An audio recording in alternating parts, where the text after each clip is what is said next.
আরও একটা বড়সড় প্রমাণ পাওয়া গেছে। আরও একটা বড়সড় প্রমাণ এক্ষুনি এই মুহূর্তে পাওয়া গেছে। আমি সাথে সাথে তোমাদেরকে ভিডিওর মাধ্যমে জানাতে এলাম। অভিক দে, অভিক দেকে সন্দীপ ঘোষের ঘনিষ্ঠ অভিক দে, অভিক দে ৮ তারিখ রাতে আরজিকর হসপিটালেই ছিল। ৮ তারিখ রাতে অভিক দে আরজিকর হসপিটালে ছিল। কোনো রেজিস্ট্রেশন খাতা মেনটেন করেনি। ওই রাতে ওই হসপিটালে উনি প্র্যাকটিস করছিলেন। দেখো, যে অভিজ্ঞদের নাম প্রথমে আসছিলই না, তিলোত্তমার মা বাবা হঠাৎ বলে বসলো যে একজন লাল জামা পরে সে বারবার সন্দেহজনকভাবে আমাদের দিকে তাকাচ্ছিল। সেই কারণে তখন সবাই খুঁজতে শুরু করলো কে লাল জামা পরে। সেই দিনকে সমস্ত সিসিটিভি বা সবাই যে ভিডিও রেকর্ড করেছে, যে যেখান থেকে যেভাবে ছেড়েছে, সেখান থেকে সবাই জানার চেষ্টা করলো কে এই অজানা লাল জামা পরে কে ছিল, যে তিলোত্তমার মা বাবাকে দূর থেকে বারবার ফলো করছিল।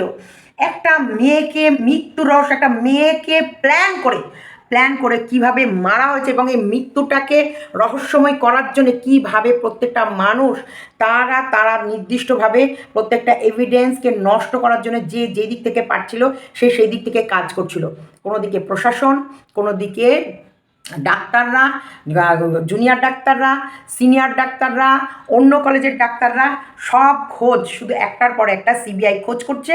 আর রাডারে ধরা পড়ছে কি, সব সন্দীপ ঘনিষ্ঠ সমস্ত মানুষগুলোকে খুঁজে পাচ্ছে কিন্তু সন্দীপ ঘোষের কল লিস্ট থেকে। সেই রাতে কার কার সাথে সন্দীপ ঘোষ কথা বলেছে, কখন কথা বলেছে, কোথায় কোথায় সন্দীপ ঘোষ সেই রাতে ঘুরেছে, তার টাওয়ার লোকেশান, প্রত্যেকটা জিনিস পুঙ্খানুপুঙ্খভাবে সিবিআই তদন্ত করছে। সেখান থেকে এক্ষুনি উঠে এলো একটি খবর, যেটি হলো সেই রাতে ৮ তারিখ রাত, মানে ৮ তারিখ সন্ধে ১২টার পর ৯ তারিখ, ৮ প্লাস ৯ তারিখ, ৯ তারিখ ভোর আর ৮ তারিখ রাত, সেই দিন কিন্তু মানে ওই হসপিটালে অভিক দে অবধি ছিল। সেটি কি করে পেলাম, কোথায় পেলাম, কি খোঁজ পেলাম, আদৌ কতটা সত্যি পেলাম, কতটা মিথ্যে পেলাম, সমস্তটাই তোমাদের প্রমাণস্বরূপ অবশ্যই ভিডিওর পেছনে আমি দিয়ে দিচ্ছি এবং তোমাদের প্রমাণ দিয়েই দেব। মানে একটা মেয়েকে যদি মেরে ফেলার জন্য এতগুলো মাথা, এতগুলো মানুষ সেই রাতে ঘাত পেতে বসেছিল। ঘাত পেতে কখন পাবো এই শিকারিটাকে, কারণ শিকারটাকে কখন পাবো, সব কটা শিকারি হয়ে বসেছিল এই মেয়েটি যখন ৩৬ ঘন্টা ডিউটি দিয়ে, তিলোত্তমা ৩৬ ঘন্টা ডিউটি দিয়ে টানা ডিউটি দেওয়ার পর ক্লান্ত হয়ে যখন ও খেয়ে একটু রেস্ট নিতে যাবে, মানে ঘুমের ঘোরে মেয়েটিকে পুরো খালাস করে দিতে হবে, পুরো শেষ করে দিতে হবে, পৃথিবী থেকে সরিয়ে দিতে হবে। কেন এত বড় প্ল্যান? কেন? সমস্ত কিছু বুঝে গেছিলো। তারপরে এত জানার পর, এত প্রমাণ আসার পরও ধীরে ধীরে, তারপরেও কেন বিচার পাবে না? সত্যি কি বিচার পাবে না? তিলোত্তমা যদি বিচার না পায় তাহলে ভাবতে হবে সত্যিই আইন ব্যবস্থাও প্রচণ্ড দুর্বল। আমরা চট করে কেউই সাধারণ মানুষরা বিচার পাবো না। এই বড় বড় মাথার আর বড় বড় পায়ের তলায় আমাদের সাধারণ মানুষগুলোকে চাপা পড়ে যেতে হবে এবং এই সব বড় বড় মাথার মানুষরা আমাদের মাথার উপরে পা দিয়ে হেঁটে হেঁটে যাবে। এই যে প্রত্যেকটা মানুষ যেভাবে এখন আন্দোলনে নেমেছে, লড়াই নেমেছে, কেন নেমেছে? কতটা তিতিবিরক্ত হলে, কতটা দেয়ালে পিঠ ঠেকে গেলে এরা নেমেছে? সঞ্জয় জাস্ট মোহরা মাত্র। সঞ্জয় একটা সিভিক ভলেন্টিয়ার, আর সঞ্জয়কে মোহরা করাই হয়েছে মাতাল। এমনি ওর এই নোংরা দিকে মস্তিষ্ক, নোংরা দেখতে ভালোবাসে, নোংরা কাজ করতে ভালোবাসে, সেই কারণে ওকে জাস্ট একটা গুটি সাজিয়ে ব্যবহার করা হয়েছে। তা চলো দেখতে থাকো যে অভিক দে সেই রাতে আরজিকর হসপিটালে কী করছিল এবং তার কোনো মানে রেজিস্টার খাতা কেন মেনটেন করেনি, কেন, কি করে সিবিআই কী করে তদন্ত করে ধরতে পারলো যে সেই রাতে অভিক ওইখানেই ছিল? তার মানে কি বলতে পারো, আরজিকর হসপিটালে একটার পর একটা মানুষ মুখ খুলছে, মানে এইবার তারাও কোথাও না কোথাও ভাবছে যে বিচার পেতেও পারি, বিচার পেলেও পেতে পারি। তার জন্যে যদি এখন থেকে আমরা মুখ না খুলি তাহলে হয়তো দুয়ারের গোড়ায় যাওয়ার পরেও এইসব ক্রিমিনালগুলো ছাড়া পেয়ে যাবে। চলো, কে দিল সেই প্রমাণ? নিশ্চয়ই হসপিটাল থেকেই বেরিয়েছে যে অভিক দে সেই রাতে হসপিটালে ছিল। এতদিন তো বেরোলো না, হঠাৎ আজকে কেন বেরোলো? তার মানে হসপিটালেরই কোনো কর্তৃপক্ষ বা হসপিটালেরই কোনো লোক এটা খবর দিয়েছে, বা সেই লিখিত যেখানটায় উনি হাতে সই করেছিলেন যে সেই রাতে উনি আরজি করে প্র্যাকটিস করার জন্য গেছিলেন। এছাড়াও এই কারণে কি সিসিটিভি সমস্ত ফুটেজগুলো নষ্ট করে দেওয়া হয়েছে, সিসিটিভি ফুটেজগুলোকে ভেঙে দেওয়া হয়েছে? আমাদের মতনই দেখো মনে হচ্ছে যেন আন্দোলনকারীরা গিয়ে আন্দোলন করে হসপিটালের ভাঙচুর করে সিসিটিভি ভেঙে দিয়েছে, কিন্তু না, এখানটাতেও একটা প্ল্যান খেটে চলেছে। এখানেও এই এভিডেন্স নষ্ট করার যে প্ল্যানাররা যারা ওপর মহলে বসে আছে তারাই করিয়েছে। একটা দুটো লাশ পোড়ানোর আগে তিলোত্তমাকেই পুড়িয়ে দিতে হলো কেন? যত তাড়াতাড়ি বডি শেষ তত তাড়াতাড়ি প্রমাণ শেষ। পোস্টমর্টম হয়েছিল, সে পোস্টমর্টমের প্রত্যেকটা যে যে নমুনা সংগ্রহ করা হয় সেগুলোকেও সযত্ন করে রাখা হয়নি, ভিডিওগ্রাফি করা হয়নি, ফটোগ্রাফি করা হয়নি, এত কিছু, এত চারিদিক থেকে এত নেগলিজেন্সি, এত মানে এই কেসটার ক্ষেত্রে এত গাফিলতি, এত এত এত গাফিলতি। তার মানে কী এমন জেনেছিল? সবই তো ধরবো, সবই তো ধরা পড়বে, আর সবই তো তোমাদের কাছে আনবো। তা চলো দেখো, অভিজ্ঞদের সেই রাতে হসপিটালে ছিল তার সব থেকে বড় প্রমাণ, এবং কে বললো খবরটা, দিলটা কে, হসপিটালে কে দিল যে অভিজ্ঞদের সেই রাতেই ওই আরজি করেই ছিল। তার মানে 4টে জুনিয়র ডাক্তার আর বহিরাগত ডাক্তার আর হচ্ছে ওইখানকার কিছু স্টাফ, কতজন মিলে সেই রাতে তিলোত্তমাকে মারা হয়েছে, সমস্তটাই উঠে আসবে। একটু সহ্য, একটু ধৈর্য ধরো, তিল তিল করে সিবিআইয়ের হাতে সমস্ত প্রমাণগুলো চলে আসছে। খুব শীঘ্রই মুখোশ খুলে নেওয়া হবে। আর আমাদের উই ওয়ান্ট জাস্টিস, জাস্টিস দিতে হবে। আর ওই ডিমান্ড জাস্টিস, আমরা আমাদের ডিমান্ড এবার ছিনিয়ে নেব, থেমে থাকলে হবে না, প্রমাণ আজকে আমি দুটো দেব। প্রথম প্রমাণ তো অবশ্যই সেই রাতে, হ্যাঁ, আমাদের এই ডাক্তার এসএসকেএমের ডাক্তার অভিজ্ঞ 8 তারিখে ওই হসপিটালে ছিল, আরজি করেই ছিল, তার বড় প্রমাণ দেব। এবং কিভাবে, আর তোমাদেরকে কালকের আমি ভিডিওতে, কাল দুপুরের ভিডিওতে আমি কালকের আমি লাস্ট ভিডিওতে আমি তোমাদেরকে বলেছি তিলোত্তমাকে মারার আসল কারণ কি, বায়োমেট্রিক এবং মেডিসিন, যে মেডিসিনগুলো দিচ্ছে, যে মেডিসিনগুলো পুনরায় ব্যবহার করা হচ্ছে, সেই মেডিসিনগুলো হচ্ছে কোনো রকমভাবে কাজ করছে না। কার্যকরিতা মানে ওদের রেসিস্ট্যান্স পাওয়ার, যেগুলো ডাক্তার পেশেন্টের ওপর অ্যাপ্লাই করছে, পেশেন্টের ওপর অ্যাপ্লাই করার পর সে মানে রিকভারিটা কম আসছে। মানে সেই মাথা যন্ত্রণার ট্যাবলেটই হোক, গ্যাসের হোক, বা সাধারণ প্যারাসিটামলের হোক। আর যে বায়োমেট্রিক ওয়েস্টেজ মানে যে বর্জ্য, মানে যেগুলো আমাদের ব্যবহার করার পর ফেলে দেওয়া হচ্ছে, বাতিল, সেইগুলো প্রায় 80% ওপরে ব্যবহার করা হচ্ছিল এই চেস্ট বিভাগে। এবং এইখানটায় তিলোত্তমার মানে জানতে পেরে গেছে এই মানে ওয়েস্টেজ, এই বায়ো ওয়েস্টেজ যেগুলো মারাত্মক হতে পারে পেশেন্টের ওপর রিইউজ করলে, পুনরায় এগুলো ইউজ করলে মারাত্মক ক্ষতি হতে পারে। আর যদি মারাত্মক ক্ষতি হয় আর পেশেন্টের যদি কোনো কিছু হয়, সবাই কিন্তু দৌড়ে গিয়ে ডাক্তারকে ধরবে, কখনোই ধরে না যে এই হসপিটালের কর্তৃপক্ষকে। কাকে ধরে? ডাক্তারকে ধরে। আর কি বলে, ভুল চিকিৎসার জন্যে পেশেন্টটা মারা গেছে।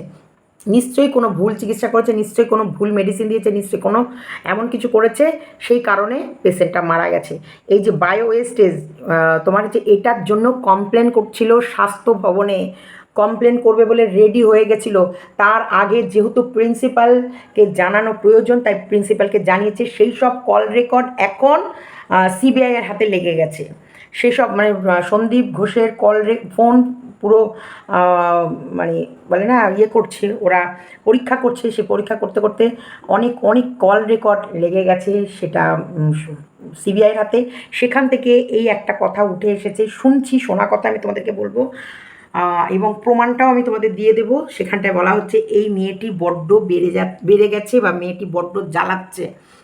কারণ ও এমনও করেছে যে ওর বন্ধুবান্ধব বা ওর সার্কেলে প্রত্যেকের সঙ্গে আলোচনা করেছে। কালকে আমি কিন্তু এইটা আমার ভিডিওতে জানিয়েছিলাম, ও ওর বন্ধুবান্ধবের সাথেও এই বিষয়টা আলোচনা করেছে যে মনে হচ্ছে এখানে কোনো গড়বড় চলছে, এর জন্যে আমাদের স্বাস্থ্য ভবনে জানাতে হবে। আর ওই বন্ধুবান্ধবের মধ্যেই ছিল সন্দীপ ঘোষের কোনো মানে জাসুস। সে ওখান থেকে ওই মেয়েটি কাকে কাকে কি বলছে, কোথায় কোথায় মেয়েটি এইসব বিষয় নিয়ে কথোপকথন হচ্ছে, এই কথাগুলো কারা কারা সায় দিচ্ছে, কারা কারা সায় দিচ্ছে না, সমস্তটাই পরীক্ষা করছে। মানে পেছনের লোক লাগিয়ে, মানে বলতে পারো ওর পেছনে একটা লোক লাগিয়ে রেখে দিয়েছিল যে ও কার কার সাথে কথা বলছে, কি কি বলছে, এবং ওর ক্লোজ ফ্রেন্ড হিসেবে ওর কাছে ওর বিশ্বাস মেয়েটির বিশ্বাসযোগ্যতা অর্জন করেছে, বিশ্বাস জিতেছে। জেতার পর মেয়েটি কাকে কাকে কি বলছে বা মেয়েটি হসপিটাল সম্বন্ধে কী কী তথ্য সংগ্রহ করতে পেরেছে বা কী কী তথ্য ওর কাছে আছে, সমস্তটাই ওই যে জাসুস হয়ে, সন্দীপ ঘোষের জাসুস হয়ে এইদের টিমের মধ্যে মিশেছিল, সে সমস্তটা সংগ্রহ করে সন্দীপ ঘোষকে জানিয়ে দিত। সেই কারণে সন্দীপ ঘোষ বড় সড়ো প্ল্যান করেছিল, কারণ মেয়েটি এরপর বাইরে মানে স্বাস্থ্য ভবনে জানাবে বলে কয়েকটা ডাক্তারকেও রেডি করে ফেলেছিল এবং সবাই মিলে এটা লিখিত দরখাস্ত দিয়েই স্বাস্থ্য ভবনে জানাবে। কারণ এই কোনো পেশেন্টের যদি ভুল ত্রুটি কিছু হয়ে যায় তাহলে দায়ভার কার থাকবে? ডাক্তারদের থাকবে। সেই ভয়ে যেহেতু মেয়েটি গোল্ড মেডেলিস্ট পাওয়ার ইচ্ছা, তাছাড়াও মেয়েটি ভালো, মানে মেয়েটি চেয়েছে জনসাধারণের মঙ্গল হোক, এমন কিছু যেন না হয় জনসাধারণের কষ্ট। কারণ জনসাধারণ এই যে ভুল মেডিসিন দিলে এই সাধারণ মানুষ মরবে। ভুল বায়োমেট্রিক মানে এই যে যেগুলো ইউজ হয়ে যাওয়া বায়োমেট্রিক ওয়েস্টেজ, সেগুলো আবার মানে নতুনভাবে আবার এই পেশেন্টদের ওপর ইউজ করলে কি হবে? পেশেন্টের ক্ষতি হতে পারে। মেয়েটি চায়নি, তিলোত্তমা বা অভয়া চায়নি এই বায়োমেট্রিক মানে রিইউজ বায়োমেট্রিক এই জিনিসগুলো, এই মানে অক্সিজেন মাস্ক, সিরিঞ্জ, গ্লাভস, এগুলো আবারও দ্বিতীয়বার করে পেশেন্টদের ওপর অ্যাপ্লাই হোক, এগুলো চাইনি। এই কারণেই মেয়েটি শুধু চেয়েছিল যে পেশেন্টদের মঙ্গল, মেয়েটি চেয়েছিল হসপিটালের মঙ্গল, আর মেয়েটি চেয়েছিল যে ডিপার্টমেন্টে কাজ করছে সেই ডিপার্টমেন্টের সততার সাথে থাকতে। এটা হয়ে গেছে ওর অপরাধ। তো এই কারণে প্রেশারাইজড করা হয়েছিল 15 লক্ষ টাকা দেওয়ার জন্য, কারণ ওর সামনে সেমিস্টার এবং ফাইনাল, সেখানে বলেছে 15 লক্ষ টাকা না দিলে পাশ করানো হবে না। এটাও তোমরা শুনেছো। দেখো তোমাদেরকে প্রমাণ সহ মানে কীভাবে মেয়েটাকে মারার জন্য, কীভাবে মানে কত বড় পরিকল্পনা আর কত বড় প্ল্যান, মানে পরিকল্পনা মানেই তো প্ল্যান, এই পরিকল্পনা বা প্ল্যান করে মেয়েটাকে মারা হয়েছে এবং কত লোক এর ভেতরে আছে সেইগুলো এখন ধীরে ধীরে সবার কাছে প্রকাশ পাচ্ছে। আর কলেজে যেমন খারাপ ছিল, মন্দ মানে ভালোও ছিল, এখন টুকটুক করে কিছু ভালো মানুষও সিবিআইয়ের কাছে মুখ খুলছে। চলো তোমরা প্রমাণগুলো আগে দেখে নাও, তারপরে আসছে। বিস্ফোরক চিঠি এসএসকেএম এর দিনের আরজি করে ঘটনার আগের দিন থেকেই এসএসকেএম এ অনুপস্থিত অভিক। আরজি করে কি আগের দিন থেকেই হাজির ছিলেন অভিক? এসএসকেএম এর হসপিটালের ডক্টর অভিক এসএসকেএম এর হসপিটালে আগের দিন রাতে ছিল না, তাহলে অভিক দে কোথায় ছিল? আরজি করে ছিল। দেখো প্রত্যেকটা প্রমাণ তোমাদেরকে তুলে দেওয়া হচ্ছে, প্রত্যেকটা প্রমাণ তোমাদের চোখের সামনে কিভাবে মেরে দেওয়া হয়েছে। বড় খবর, আরো অভিযোগ, আরো বিস্ফোরক অভিযোগ অভিক দেখে নিয়ে এসএসকেএম এর স্বেচ্ছাচারী সন্দীপ ঘনিষ্ঠ অভিক দে অভিককে নিয়ে স্বাস্থ্য ভবনে বিস্ফোরক চিঠি পাঠালেন এসএসকেএম এর টিম। চিঠিতে কি রয়েছে জানবো সহকর্মী তন্ময় প্রামাণিকের কাছ থেকে। তন্ময়, দেখো যেটা জানা যাচ্ছে এখনো পর্যন্ত যে চিঠি আমাদের হাতে এসে পৌঁছেছে সেখানে কিন্তু মারাত্মক 4খানা অভিযোগ রয়েছে। মুখ্যমন্ত্রী মমতা বন্দ্যোপাধ্যায়ের স্বপ্নের হাসপাতাল বলা চলে এই এসএসকে। সেই এসএসকেএম এর সন্দীপ কিভাবে অভিজ্ঞ কিভাবে স্বেচ্ছাচারী হতো সেই চিঠি থেকে স্পষ্ট হয়ে গেছে। এই চিঠি আমাদের না, এই চিঠি কিন্তু এসএসকেএম এর অর্থাৎ আইপিজিএম এর যিনি ডিন অফ স্টুডেন্ট অ্যাফেয়ার্স সেই ডিনের চিঠি। তিনি চিঠি দিয়েছেন কাকে? না এসএসকেএম এর ডিরেক্টরকে এবং ডিএমই স্বাস্থ্য ভবনে। চিঠিটা দিয়ে জানতে চাইছেন যে অভিকের এই বিষয়গুলো রয়েছে, অভিকের বিরুদ্ধে কি ব্যবস্থা নেবো আপনারা জানান। কি কি লিখেছেন চিঠিতে? খুব মারাত্মক। চিঠিতে 1 নম্বরে তুমি দেখতে পাবে সেখানে লেখা আছে যে রেজিস্ট্রেশন যে ফর্মালিটিস, অর্থাৎ জেনারেল সার্জারিতে মাস্টার ডিগ্রি করতে সে পিজিটি হিসেবে ভর্তি হয়েছে 20 ফেব্রুয়ারি 2024।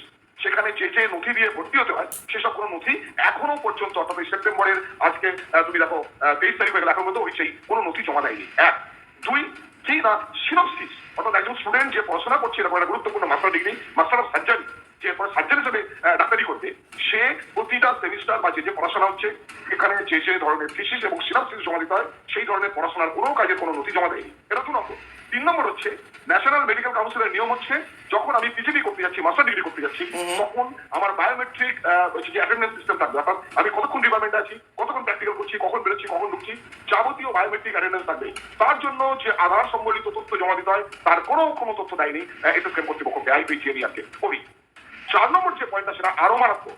8ই আগস্ট থেকে অভিকের কোনো খোঁজ নেই এসএসকেএম এর এই বিভাগে। 9ই আগস্ট প্রকাশ্যে এসেছিল তিলোত্তমার মৃত্যুর ঘটনা আর্জি করে। অনেকেই বলছেন যে সিবিআই তদন্ত করছে, যে অভিযোগ উঠছে ভোর রাত থেকে অভিক এবং সাঙ্গপাঙ্গরা এই আর্জি করেছিল। তাহলে অভিক আগের দিন থেকেই ছিল। 4 নম্বর যে পয়েন্টটা সেটা আরো মারাত্মক। 8ই আগস্ট থেকে অভিকের কোনো খোঁজ নেই এসএসকেএম এর এই বিভাগে। 9ই আগস্ট প্রকাশ্যে এসেছিল তিলোত্তমার মৃত্যুর ঘটনা আর্জি করে। অনেকেই বলছেন সিবিআই তদন্ত করছে, যে অভিযোগ উঠছে ভোর রাত থেকে অভিক এবং সাঙ্গপাঙ্গরা এই আর্জি করেছিল, তাহলে অভিক আগের দিন থেকেই ছিল। এসএসকেএম এর এই চিঠি থেকে কিন্তু এই প্রশ্নগুলো উঠে আসছে, অর্থাৎ স্বেচ্ছাচারিতা কার প্রশ্রয়, কার জন্য এসএসকেএম কর্তৃপক্ষ এতদিন চুপ ছিলেন, এখন চিঠি দিয়ে অভিকের বিরুদ্ধে কি ব্যবস্থা নেওয়া যায় জানতে চাইছেন, এই প্রশ্নগুলো উঠে আসছে। অর্থাৎ আরো ঘোরতর বলা যাবে জোরালো হচ্ছে অভিকের আর্জি করে উপস্থিতি এই চিঠি থেকে। কারণ 8ই আগস্ট থেকে এসএসকেএম এর ডিপার্টমেন্টে যাননি অভিক দে, আর অভিক এখানে অ্যাটেন্ডেন্স দিতেন নিজে হাতে সই করে, অর্থাৎ কোনো নিয়ম মানেননি, চূড়ান্ত স্বেচ্ছাচারিতা বা রাজত্ব বলা চলে, যেখানে কি করে করতে পারে বলো? যে কোনো কলেজের একটা তো নিয়ম আছে, রুলস আছে। উনি ফেব্রুয়ারি মাস থেকে ওই কলেজে পড়ছে, যে সার্জেন, যে আগামী দিনে অপারেশনেও নামে, যে সার্জেন হতে গেছে, সে ফেব্রুয়ারি মাসে জয়েন করেছে হসপিটালে, তার কোনো রিয়েল আসল কোনো কাগজপত্র জমা পড়েইনি। মানে কি এগুলো কি শুনছি দেখো। নিয়ম মানেননি, সেইগুলোই কিন্তু আরো ঘোরতর বলা যাবে জোরালো হচ্ছে বিএমই স্বাস্থ্য ভবন। দেখো, যেটা জানা যাচ্ছে এখনো পর্যন্ত যে চিঠি আমাদের হাতে এসে পৌঁছেছে সেখানে কিন্তু মারাত্মক 4খানা অভিযোগ রয়েছে। মুখ্যমন্ত্রী মমতা বন্দ্যোপাধ্যায়ের স্বপ্নের হাসপাতাল বলা চলে এই এসএসকে। সেই এসএসকেএম এর সন্দীপ কিভাবে অভিজ্ঞ কিভাবে স্বেচ্ছাচারী চালাতো সেই চিঠি থেকে স্পষ্ট হয়ে গেছে। এই চিঠি আমাদের না, এই চিঠি কিন্তু এসএসকেএম এর অর্থাৎ IPGMER এর যিনি ডিন অফ স্টুডেন্ট অ্যাফেয়ার্স, সেই ডিনের চিঠি। তিনি চিঠি দিয়েছেন কাকে না, এসএসকেএম এর ডিরেক্টরকে এবং ডিএমই স্বাস্থ্য ভবনে। চিঠিটা দিয়ে জানতে চাইছেন যে অভিকের এই বিষয়গুলো রয়েছে অভিকের বিরুদ্ধে। এই যে 20 ফেব্রুয়ারি পিজিটি হিসেবে এসএসকেএমে ভর্তি হন অভিক। পিজিটি মানে 20 ফেব্রুয়ারি পিজিটি হিসেবে এসএসকেএমে ভর্তি হন অভিক, কিন্তু সেপ্টেম্বরে আজ পর্যন্ত তার কোনো নথি সেখানে জমা করেনি। কি ব্যবস্থা নেবো আপনারা জানান। কি কি লিখেছেন চিঠিতে? খুব মারাত্মক চিঠিতে। এনএমসি এর গাইডলাইন মেনে অভিকের বায়োমেট্রিক হাজিরা শূন্য। 1 নম্বরে তুমি দেখতে পাবে সেখানে লেখা আছে যে রেজিস্ট্রেশন যে ফর্মালিটিস, অর্থাৎ জেনারেল সার্জারিতে মাস্টার ডিগ্রি করতে সে পিজিটি হিসেবে ভর্তি হয়েছে 20 ফেব্রুয়ারি 2024।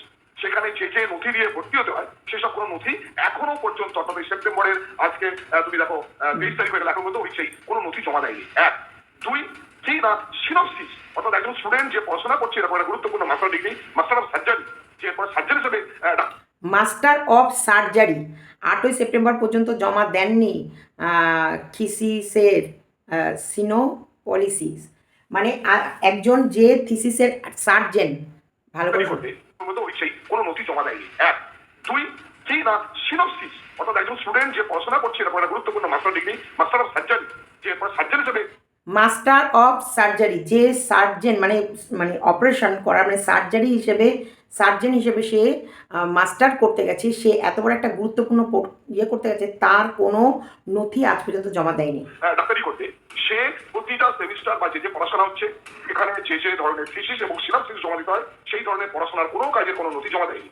পড়াশোনার কোনো কাজের কোনো নথি জমা দেয়নি। এরা কি করে, অন্যান্যরা পরীক্ষা দিচ্ছে কিনা, তারা টাকা পয়সা দিয়েছে কিনা, তারা পরীক্ষার হলে কিভাবে পরীক্ষা দেবে, যদি টাকা দেয় তবে পরীক্ষায় বসতে পারবে, রেজিস্ট্রেশন তবে পাবে, টাকা পয়সা না দিলে রেজিস্ট্রেশন পাবে না, পরীক্ষায় বসতে পারবে না। যারা টাকা দিয়ে দেবে তারা হচ্ছে কোশ্চেন পেপার লিক করবে এবং পরীক্ষার হলে বসে থেকে প্রত্যেক মুহূর্ত প্রত্যেককে মোবাইল দিয়ে দিয়ে প্রত্যেকটা কোশ্চেনের অ্যান্সার বলে দেবে। কি তৈরি করছিল ডাক্তার? এটা ডাক্তার হতো, আর এই ডাক্তারদের কাছে তোমরা রোগ সারাতে যেতে, আর এই ডাক্তাররা তোমাদের রোগ সারাতো। দেখো, অভিজ্ঞদের কাছে ধরো কোনো অপারেশন বা কোনো পেশেন্ট গেল, সে কি সুস্থ হয়ে বাড়ি ফিরবে? হ্যাঁ, তাকে এমন ইঞ্জেকশন দিয়ে তার শরীরের সর্বাঙ্গ কেটে কুটে নিয়ে বিদেশে পাচার করে দেবে, বেচে দেবে, কেউ জানতেও পারবে না। এটা 2 নম্বর। 3 নম্বর হচ্ছে ন্যাশনাল মেডিকেল কাউন্সিলের নিয়ম হচ্ছে যখন আমি পিজিডি করতে যাচ্ছি, মাস্টার ডিগ্রি করতে যাচ্ছি, তখন আমার বায়োমেট্রিক যে অ্যাটেন্ডেন্স সিস্টেম থাকবে, অর্থাৎ আমি কতক্ষণ ডিপার্টমেন্টে আছি, কতক্ষণ প্র্যাকটিক্যাল করছি, কখন বেরোচ্ছি, কখন ঢুকছি, যাবতীয় বায়োমেট্রিক অ্যাটেন্ডেন্স থাকবে। তার জন্য যে আধার সম্বলিত তথ্য জমা দিতে হয় তার কোনো তথ্য দেয়নি এসএসকেএম কর্তৃপক্ষকে, IPGMER-কে অভিক। 4 নম্বর যে পয়েন্টটা সেটা আরো মারাত্মক। 8ই আগস্ট থেকে অভিকের কোনো খোঁজ নেই এসএসকেএম এর এই বিভাগে। 9ই আগস্ট প্রকাশ্যে এসেছিল তিলোত্তমার মৃত্যুর ঘটনা আর্জি করে। অনেকেই বলছেন যে সিবিআই তদন্ত করছে, যে অভিযোগ উঠছে ভোর রাত থেকে অভিক এবং সাঙ্গপাঙ্গরা এই আর্জি করেছিল, তাহলে অভিক আগের দিন থেকেই ছিল। এসএসকেএম এর এই চিঠি থেকে কিন্তু এই প্রশ্নগুলো উঠে আসছে, অর্থাৎ স্বেচ্ছাচারিতা কার প্রশ্রয়, কার জন্য এসএসকেএম কর্তৃপক্ষ এতদিন চুপ ছিলেন, এখন চিঠি দিয়ে অভিকের বিরুদ্ধে কি ব্যবস্থা নেওয়া যায় জানতে চাইছেন, এই প্রশ্নগুলো উঠে আসছে। অর্থাৎ আরো ঘোরতর বলা যাবে জোরালো হচ্ছে অভিকের আর্জি করে উপস্থিতি এই চিঠি থেকে। কারণ 8ই আগস্ট থেকে এসএসকেএম এর ডিপার্টমেন্টে যাননি অভিক দে, আর অভিক এখানে অ্যাটেন্ডেন্স দিতেন নিজে হাতে সই করে, অর্থাৎ কোনো নিয়ম মানেননি, চূড়ান্ত স্বেচ্ছাচারিতা বা রাজত্ব বলা চলে, যেখানে মিনিমাম একটি নিয়ম মানেনি, সেইগুলোই কিন্তু এই 4 নম্বর পয়েন্ট মানে 4টে পয়েন্ট করে ডিন স্টুডেন্ট অ্যাফেয়ার্স জানতে চেয়েছেন টিএমির কাছ থেকে। ঠিকই তো। তাহলে কত কত দুর্নীতি তুলে ধরবো, কত দুর্নীতি কিভাবে চলতো, কিভাবে একচেটিয়া দাদাগিরি, একচেটিয়া থ্রেড, একচেটিয়া তোলাবাজি, একচেটিয়া হচ্ছে যেটাকে বলে মানে কি একটা গুন্ডাগার্দি। এগুলো হচ্ছে গুন্ডাগার্দি। একজন স্টুডেন্ট হিসেবে যে সার্জেন্ট স্পেশাল সার্জেন্ট হিসেবে সে যে একটা পড়তে গেছে, তার কোনো রকমের কোনো একটা কলেজের যেগুলো নিয়ম কিচ্ছু মানে এই এসএসকেএম হচ্ছে আমাদের বড় বড় মাপের, যে আমাদের রাজ সিংহাসনে বসেছে তার প্রিয় জায়গায়, তার প্রিয় জায়গায় এইরকম অরাজকতা বা এরকম দুর্নীতি হলে সত্যিকারই কোথায় যাবে মানুষ, কোথায় গিয়ে মুখ দেখাবে মানুষ, কোথায় গিয়ে চিকিৎসা করবে মানুষ, কোথায় যাবে, কোথায় তোমরা জায়গাটা খুঁজে দাও কোথায়। হ্যাঁ, এইভাবে এইভাবে একটা মেয়েকে মারতে গেলে এত বড় প্ল্যান, এত মুখ তো খুলবেই, মুখ এখন সবাই খুলছে। এরপর তোমাদের কাছে প্রত্যেকটা দিন দেখবে একজন একজন করে কিছু না কিছু সিবিআই হাতে প্রমাণ তুলে দিয়ে আসছে। কেন বলো তো? কারণ মানুষ এখন জেগেছে, মানুষ বিচার চায়, মানুষ আর নিতে পারছে না এই রকম দুর্নীতি, এই রকম একচেটিয়া গুন্ডাগার্দি আর মানুষ নিতে পারছে না। একদল গুন্ডাগার্দি করছে আর ভদ্র বা শান্ত প্রকৃতির মানুষদের একদল মানুষ একদম মাটিতে একদম সে বলে না পিষে দিয়ে, রোলারের মতো পিষে দিয়ে বেরিয়ে যাচ্ছে। তাই আওয়াজ তোলার টাইম এসেছে। এবার আওয়াজ তো প্রত্যেকে তুলবে আর বলবে, চিৎকার করবে, কতজনের মুখ বন্ধ করবে, লড়াই করবে, অধিকার কেড়ে নেবে। তারপরে তো আমাদের আসতে চলেছে আমাদের রাজ্যে দুর্গা প্রকল্প, মা দুর্গা প্রকল্প, যাক পুজোর আগে। যে এই বিষয়টা আমার এখন এই টপিক নয়, কিন্তু সেই রাতে অভিক দে ছিল কোথায়? এবার তো ওর টাওয়ার লোকেশনও খুঁজে বের করবে। কেন সিবিআই বারবার করে এই অভিক দে, বিরূপ বাক্য, তারপরে হচ্ছে এই সন্দীপ ঘোষের রাডারে যারা যারা আছে বা যারা সন্দীপ ঘোষের কল লিস্টের ভেতরে আছে প্রত্যেকটা মানুষকে ডাকছে। কেন তাকে কাকা, যে কাকা কাউন্সিলর, এক্স কাউন্সিলরকে তড়িঘড়ি করে কাকা করে পাঠাতে হলো? কেন কাকা প্রেশারাইজড করে কেন সেদিন ইয়ে করতে হলো, পোস্টমর্টমটা সেই রাতে সেই সময় করে দিতে হলো? এবং যার সঠিক যেসব নিয়মগুলো পালন করতে হয় তার কিছুই করেনি। কেন? অনেক কেন, এত কেন কেন কেন কেন কেন কেন কতটার উত্তর খুঁজে বের করবে, সবই করবে। তো চলো, এইটুকু মনে হলো বলার, তাই বলে দিলাম। ভালো লাগলে পাশে থেকো। লড়াই আমরা এইভাবেই কুতে কুতেই লড়তে থাকবো, তবু লড়বো। ভালো থেকো। We want justice, we demand justice. আমাদের জাস্টিস আমরা কেড়ে নেব, দিতেই হবে, এটাই আমাদের ডিমান্ড। জাস্টিস দিতেই হবে। তিলোত্তমার জাস্টিস চাই। কেন ওই নিরীহ মেয়েটাকে কেন মেরে ফেলা হলো? কেন ওই মেয়েটিকে মারার জন্য এত বড় প্ল্যান করতে হলো? কী এমন জেনে ফেলেছিল মেয়েটি? কোথা থেকে, কবে থেকে একে মারার প্ল্যান করা হচ্ছে? সমস্তটাই আমরা জানবো, সব আস্তে আস্তে আসবে। ভেবো না, মুখ বন্ধ করে, মা দুর্গা এবার জেগেছে, অসুরের দমন হবেই। যে প্রাক্তন অধ্যক্ষ সন্দীপ ঘোষকে কমপ্লেন করেছিলেন, যার জন্য তাকে থ্রেট খেতে হয়েছিল যে বেশি বাড়াবাড়ি করো না, বেশি বকলে কিন্তু পাস করতে পারবে না, এরকম একটা হুমকি দিয়ে তাকে তার চেম্বার থেকে, তার অফিস রুম থেকে বের করে দেওয়া হয়েছিল।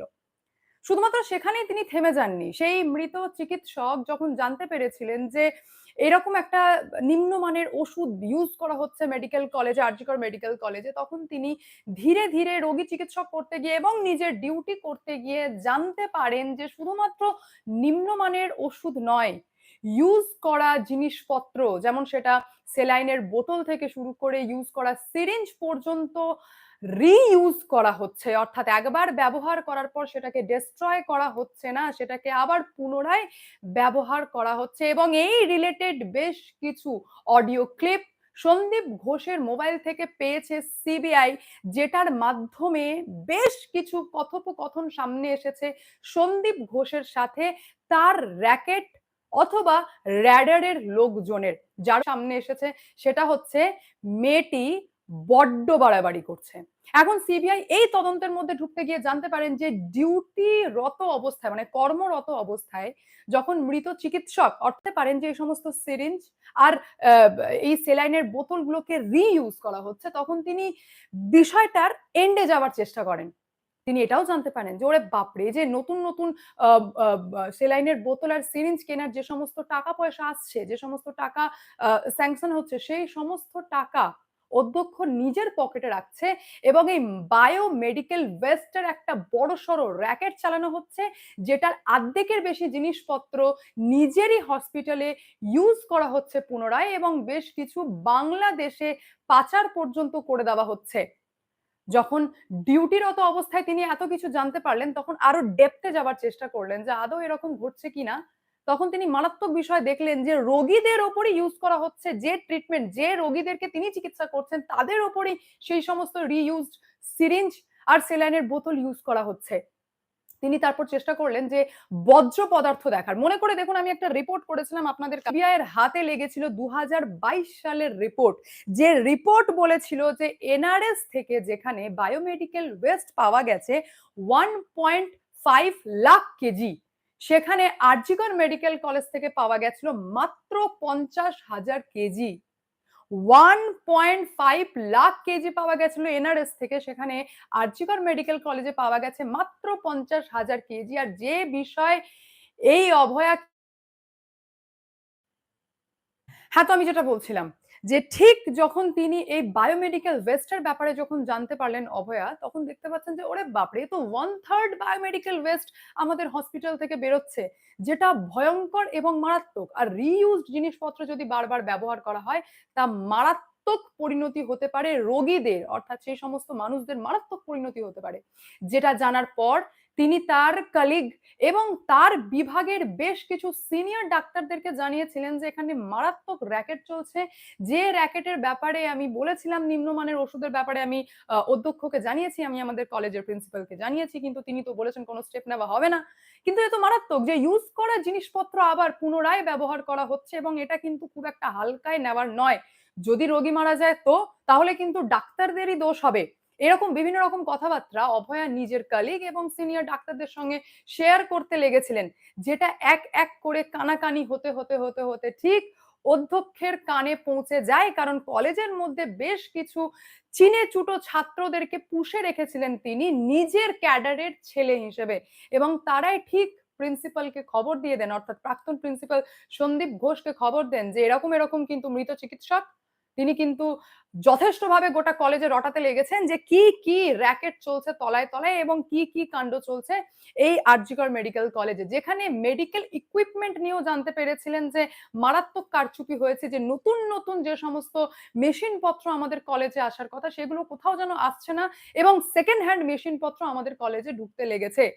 এটা জানার পর চেষ্টা করা হয় প্রথমেই, সেটা হচ্ছে অভয়াকে ভয় দেখানো। তাকে ভয় দেখানোর জন্য ডিমান্ড করা হয় যে যদি তুমি পরীক্ষায় পাস করতে চাও তাহলে তোমাকে ১৫ লক্ষ টাকা দিতে হবে। তার আগেই কিন্তু তার সাথে থিসিস নিয়ে গন্ডগোল করা, তাকে ডিস্টার্ব করা, তাকে ৩৬ ঘন্টা ডিউটি দেওয়া, অর্থাৎ বিভিন্ন রকম ভাবে মেন্টালি তাকে হ্যারাস করা চলতে লেগেছিল লাস্ট ১ বছর ধরে। তারপরেও যখন এই অভয়া মুখ বন্ধ করছিলেন না এবং কন্টিনিউ বলে যাচ্ছিলেন যে এইবার মারাত্মক হচ্ছে, এইবার বাড়াবাড়ি হচ্ছে, আমাকে এবার কিন্তু উঁচু মহলে জানাতে হবে।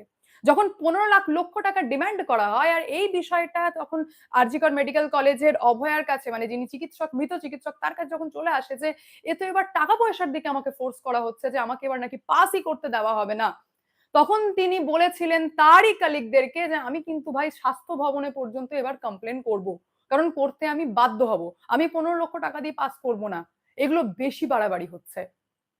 সেই কথাও ঠিক কানে পৌঁছে যায় সেই প্রাক্তন প্রিন্সিপালের, এবং এই সমস্ত বিষয় নিয়ে তারই ক্যাডারের লোকজনের সাথে কথাবার্তা বলা শুরু করেন, যে সমস্ত কল রেকর্ড সিবিআই এর হাতে, বেশ কিছু ইম্পর্ট সিবিআই এর হাতে লেগেছে, এবং ঠিক সেই উত্তরবঙ্গের লবি সামনে আসছে, যের মধ্যে বেশ কিছু সিনিয়র ডাক্তারদের সাথে আরজিকর মেডিকেল কলেজে এই র‍্যাকেট, এই সন্দীপ ঘোষের র‍্যাকেটের মধ্যে যে সমস্ত ডাক্তার রয়েছেন তার সাথেই কথোপকথনের মধ্যে একটা ক্লিপ ওপেন করেছেন সিবিআই সূত্র মারফত, সেটা হচ্ছে মেয়েটি বড্ড বাড়াবাড়ি করছে, এইভাবে এটাকে ফেলে রাখা যাবে না। ইতিমধ্যে স্বাস্থ্য ভবনে করা কমপ্লেনও হাতে এসেছে, কিন্তু এই মুহূর্তে আমার কাছে জানা নেই যে স্বাস্থ্য ভবনে আরজিকর মেডিকেল কলেজ থেকে করা কমপ্লেনটাই অভয়া নিজে লিখিতভাবে করেছিলেন কিনা, এটা কিন্তু এখনো পর্যন্ত ওপেন হয়নি, কিন্তু স্বাস্থ্য ভবনে কমপ্লেন গেছিল। তারপর একটা লার্জার